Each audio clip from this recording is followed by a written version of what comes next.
Ils n'ont plus mangé depuis 37 jours. À Bruxelles, des sans-papiers mènent une grève de la faim en attendant leur régularisation. L'état de santé de certains se dégrade de jour en jour. Les grévistes poursuivent les autorités pour non-assistance à personne en danger. Arnaud Reymann avec Didier Clip.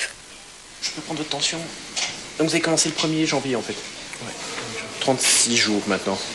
Au 37e jour de privation, l'état de santé des grévistes atteint une phase critique. Certains organes vitaux peuvent se détériorer de façon irréversible. Aujourd'hui, un gréviste a perdu conscience. Le porte-parole du mouvement a immédiatement appelé le service 100. Le premier appel, ils nous ont dit carrément il n'a qu'à manger, c'était la réponse. Ils ont raccroché au nez. On a rappelé une autre fois. Ils ont dit que c'était une phrase claire et simple, on refuse de venir chez vous. Ils ont raccroché. Donc qu'est-ce qu'on a fait? On a appelé la police. Les policiers vont acter ce refus des ambulanciers de se déplacer. Un des appels au service 100 a été passé par un des médecins en consultation avec les grévistes de la faim, sans plus de succès. J'ai appelé moi-même disant qu'il y avait un monsieur qui était à côté de qui j'étais, qui avait besoin des soins urgents.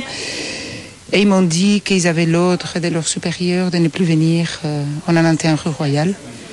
Que si j'avais besoin d'une ambulance, je pouvais appeler une ambulance privée. Et cet ordre, il vient de qui? Au média au téléphone du ministère de la Santé publique.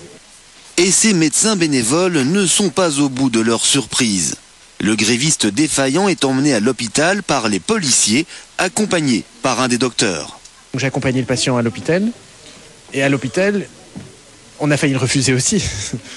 Donc, Quel prétexte? Sans papier, encore un gréviste. De toute façon, on sait rien. Alors que c'est un hôpital agréé 100.